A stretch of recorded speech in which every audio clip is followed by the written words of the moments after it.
Oke, shalom saudara-saudaraku yang dikasih oleh Tuhan. Shalom.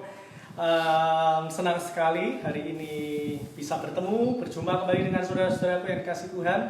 Saya berdoa saudara-saudara tetap dalam keadaan yang diberkati Tuhan, dijaga Tuhan, dan penuh kasih dengan Tuhan. Amin. Saudara-saudara yang dikasih Tuhan, mari sama-sama kita akan membuka Alkitab kita di dalam Mazmur pasal 35 ayat yang keempat sampai dengan ayat yang ke-10. Maaf, saya akan memajukan sedikit kameranya, saudara-saudara. Mazmur pasal yang ke-35 ayat yang keempat sampai dengan ayat yang ke-10. Oke. Saudara-saudara yang dikasih Tuhan, kita akan baca bersama-sama Mazmur 35 ayatnya yang keempat sampai dengan ayat yang ke-10. Sudah ketemu? Amin. Amin. Kita baca bergantian. Saya ayat yang genap, saudara-saudara ayat yang ganjil. Oke? Yang di Volta, mari kita sama-sama membaca dengan suara. Yang di rumah juga. 2, 3. Beberapa orang berusaha membunuhku. Buatlah mereka kecewa dan malu. Buatlah mereka berbalik dan melarikan diri. Mereka berencana untuk menyakitiku. Kalahkan dan permalukanlah mereka. Ayat yang kelima. Bukan Mazmur 35. Oh iya ya. Mazmur 35 kan? Ayat 4 ayat 10. Oh maaf, saya memakai terjemahan yang lain saudara-saudara ya. Saya tadi itu pakai terjemahan yang lain. Oke, nggak apa-apa. Ayat yang kelima, 2, 3. Biarlah mereka seperti siskam di bawah angin, didorong malaikat Tuhan. Biarlah jalan mereka gelap dan licin, dan malaikat Tuhan mengejar mereka. Karena tanpa alasan mereka memasang jaring terhadap aku, tanpa alasan mereka menggali lubang untuk nyawaku. Biarlah kebinasaan mendatangi dia dengan tidak disangka-sangka. Jerat yang dipasangnya biarlah menangkap dia sendiri. Biarlah ia jatuh dan musnah. Tetapi aku bersorak-sorak karena Tuhan. Aku girang karena keselamatan dan kepadanya. Ayat yang 10 kita baca bersama-sama. 2, 3. Segala tulangku berkata, "Ya Tuhan, siapakah yang seperti Engkau, yang melepaskan orang sengsara dari tangan orang yang lebih kuat daripadanya, orang sengsara dan miskin dari tangan orang yang merampas dia." Amin. Saudara-saudara yang dikasih Tuhan, berapa banyak di antara kita pernah yang namanya disakiti hati oleh orang? Siapa yang di Volta? Siapa yang pernah disakiti? Yang di rumah, siapa yang pernah disakiti? Siapa yang pernah dikecewakan oleh orang? Ayo, angkat tangan. Oh, rata-rata semua pernah mengalami kekecewaan. Amin. Rata-rata saya yakin yang di rumah juga pasti mengalami yang namanya pernah disakiti oleh seseorang. Nah, saudara-saudara, pertanyaannya begini. Saat saudara-saudara disakiti seseorang, saat saudara-saudara dibuat kecewa sama orang, pernahkah saudara-saudara mengeluh? Ayo, pernah nggak saudara-saudara mengeluh ketika saudara-saudara disakiti, dikecewakan?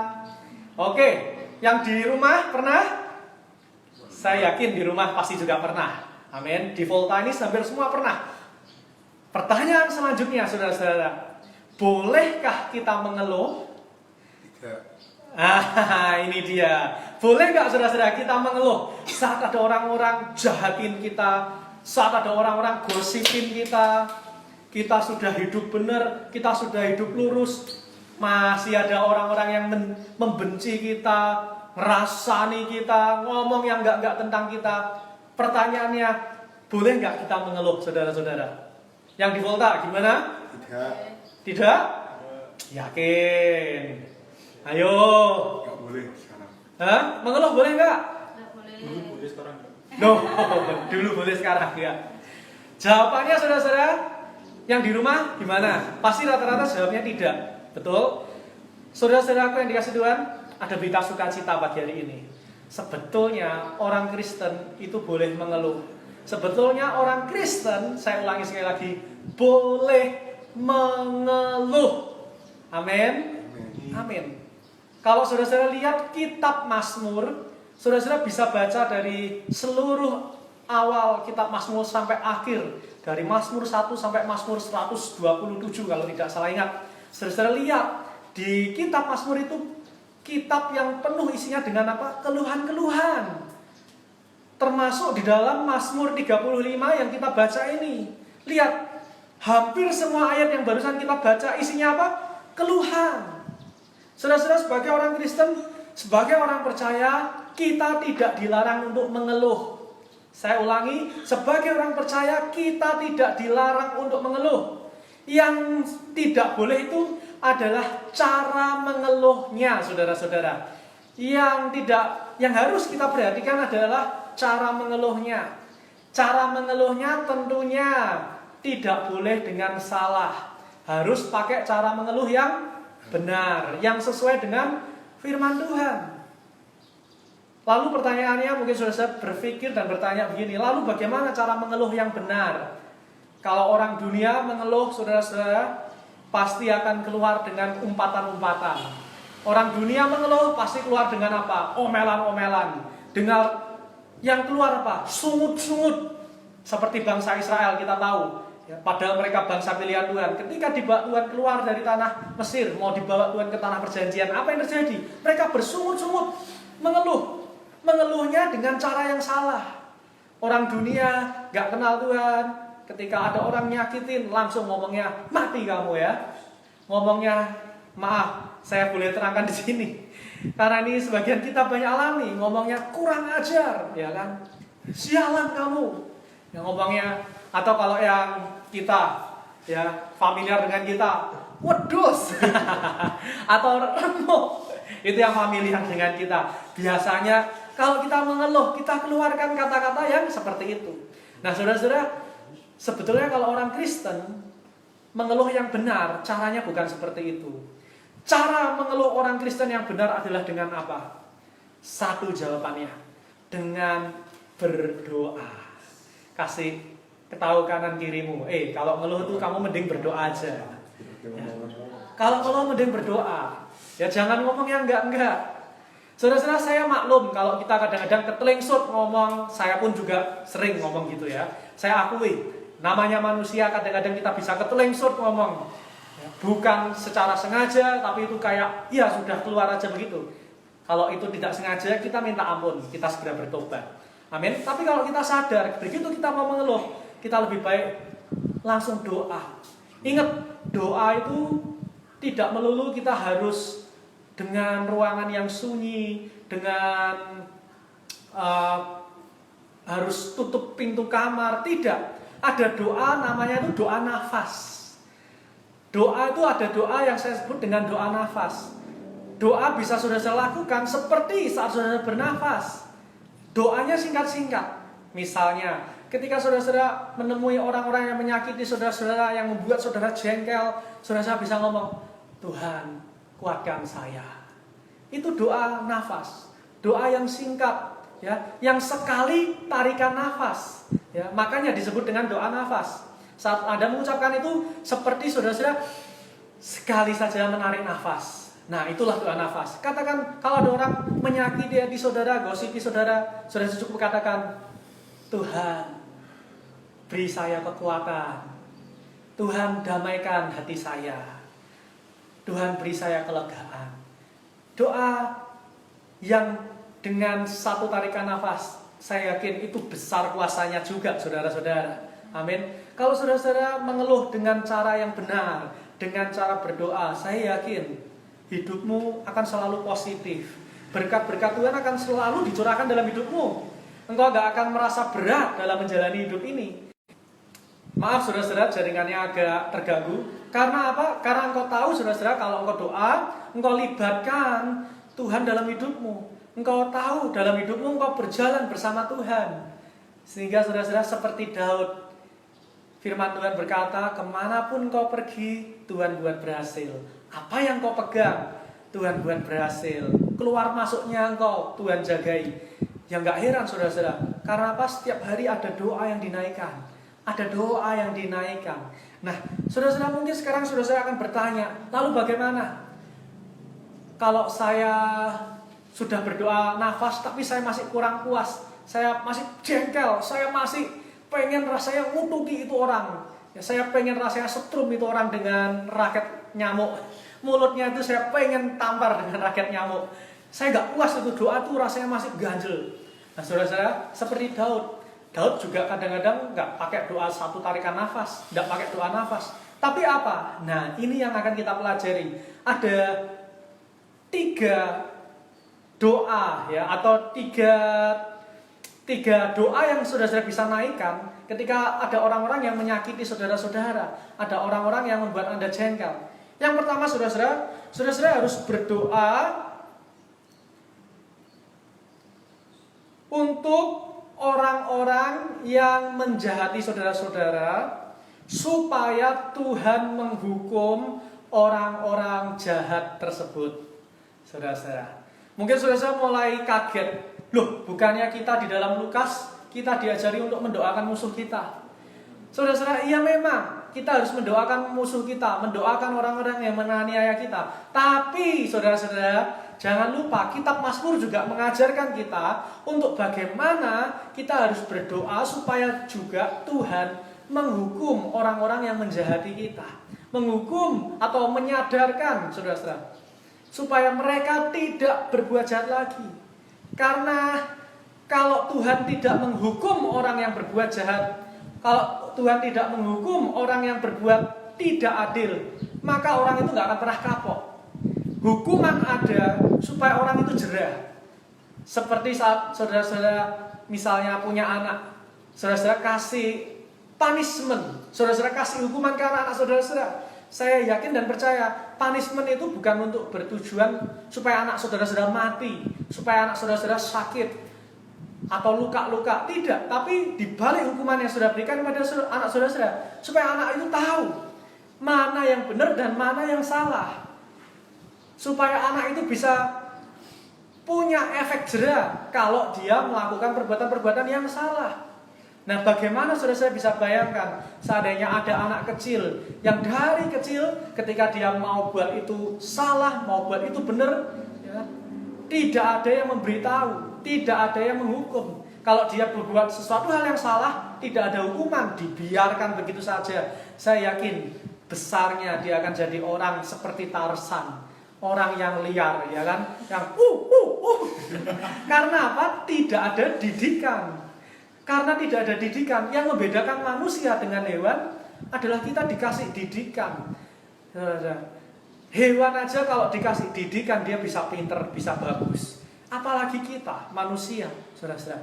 Kalau kita nggak diberi didikan, kita benar-benar kayak Tarsan. Hidup kita liar, kita nggak tahu mana yang baik, mana yang salah.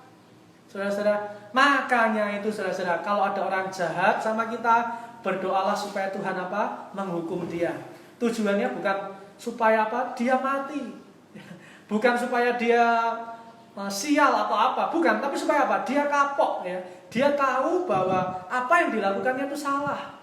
Kalau suami saudara-saudara kasar sama saudara-saudara, coba sekali-sekali doakan Tuhan sadarkan dia, Tuhan kasih dia peringatan ya.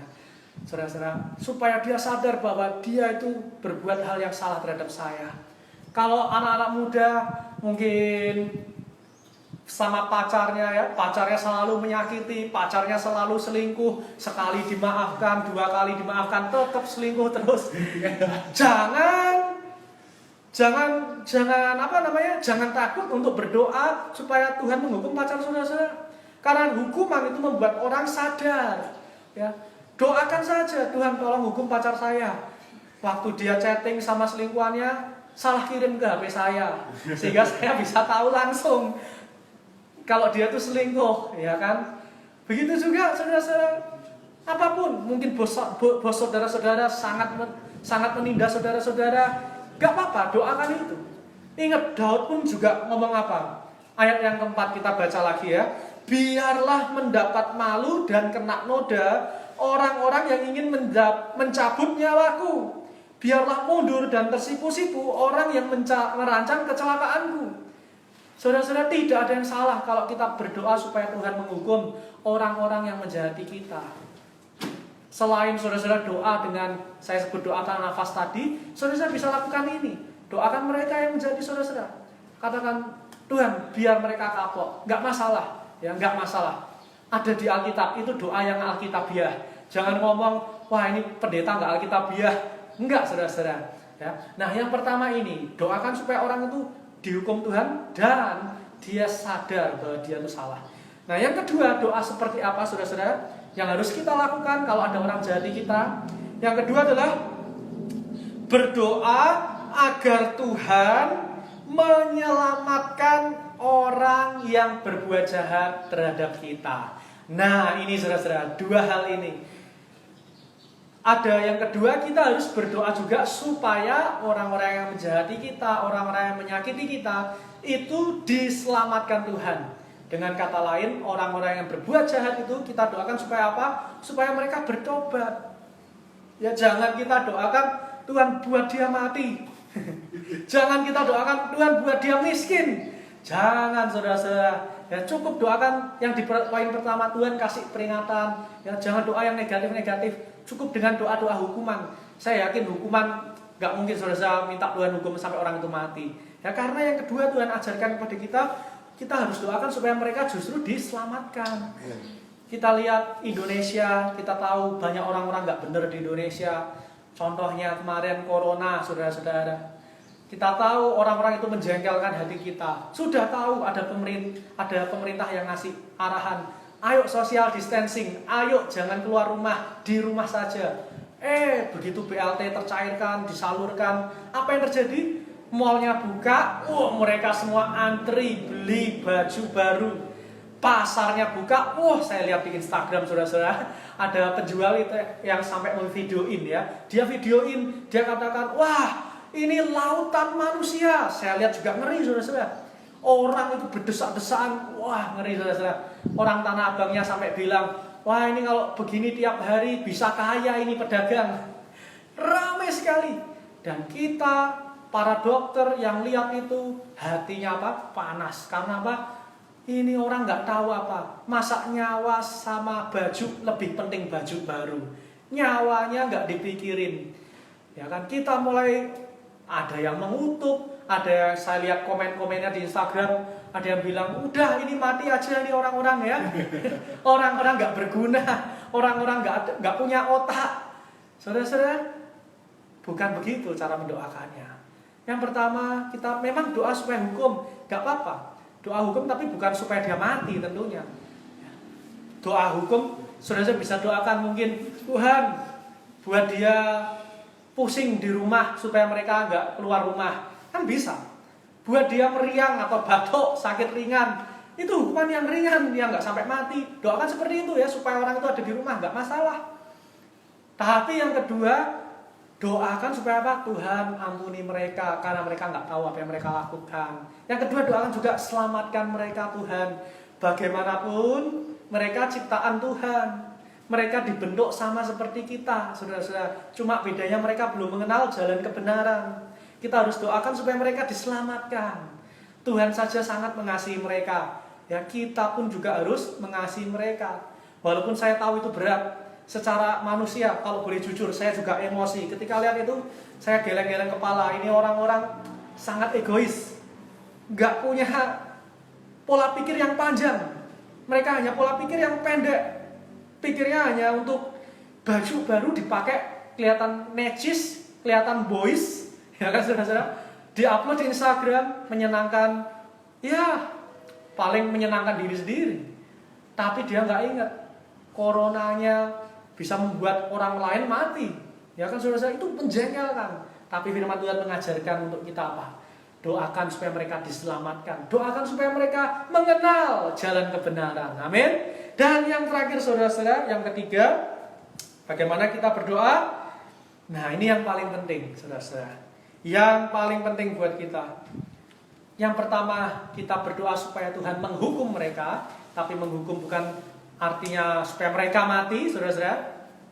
Yang kedua, kita berdoa supaya mereka mengenal kebenaran atau mereka diselamatkan. Yang ketiga, kita minta segera supaya Tuhan hadir di dunia ini. Saudara-saudara, seperti doa di Bapa kami yang ada di surga, dikuduskanlah namamu, datanglah kerajaanmu. Saudara-saudara, datanglah kerajaanmu. Saudara-saudara, selama Tuhan Yesus belum datang yang kedua kalinya ke dunia ini, saudara-saudara, kejahatan, sakit hati, ya, orang egois, hal-hal yang buruk-buruk itu akan tetap ada di dunia ini. Sebab Tuhan katakan nanti kalau Tuhan datang yang kedua kalinya, Tuhan akan jadi hakim yang adil. Nah di situ saudara-saudara, orang yang jahat benar-benar akan dihukum di api neraka, di kekekalan nanti, ujungnya seperti itu. Nah oleh sebab itu saudara, supaya kejahatan ini berakhir, supaya tidak ada orang yang menindas kita, supaya tidak ada orang yang menjengkelkan hati kita, supaya tidak ada orang yang menyakiti hati kita terus menerus, saudara-saudara, maka kita harus berdoa supaya apa? Tuhan cepatlah datang, bawa kami ke Firdaus. Karena di Firdaus tidak mungkin ada orang-orang yang bodoh, tidak ada mungkin orang-orang yang menyakiti saudara-saudara.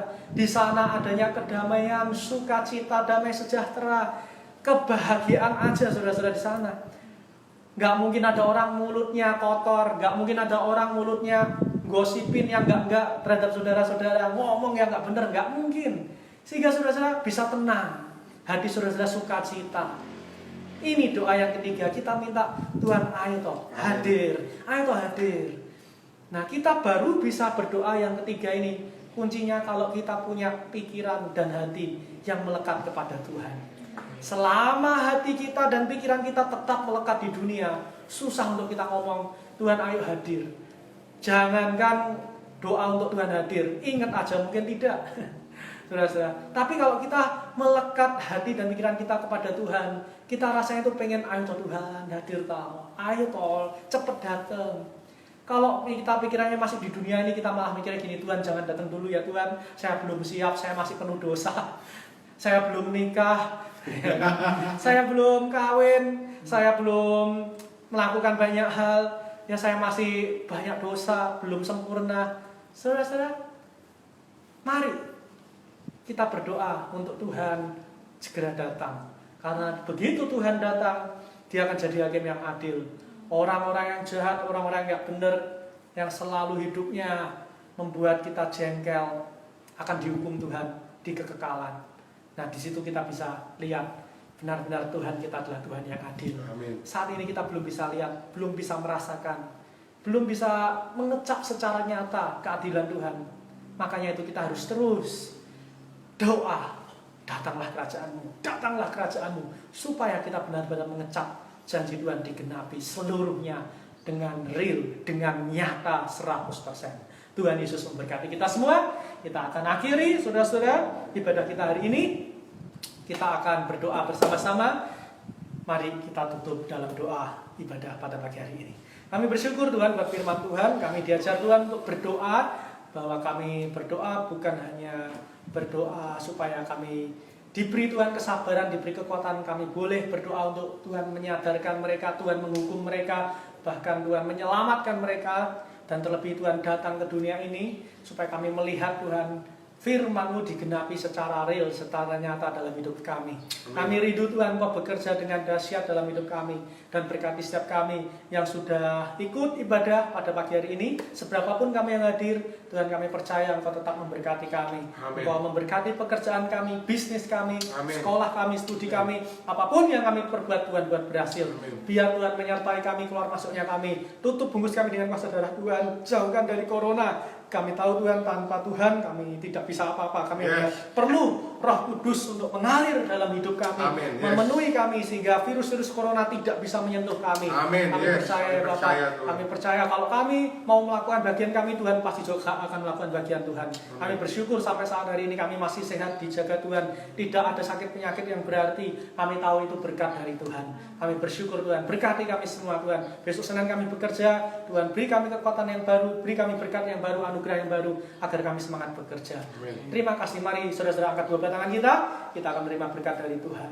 Saudara-saudara yang dikasih Tuhan, terimalah anugerah rahmat daripada Aba Bapa, kekuatan kuasanya dalam rohnya yang kudus, untuk terus menaungi, membimbing, menyertai dan memberkati kita semua sepanjang pagi hari ini sampai Maranatha Yesus datang yang kedua kalinya, bahkan sampai selama-lamanya. Amin. Dalam nama Yesus, semua yang percaya sama-sama kita berkata, amin. Selamat pulang saudara-saudara, selamat beraktivitas maksud saya. Tuhan Yesus memberkati kita semua. Haleluya.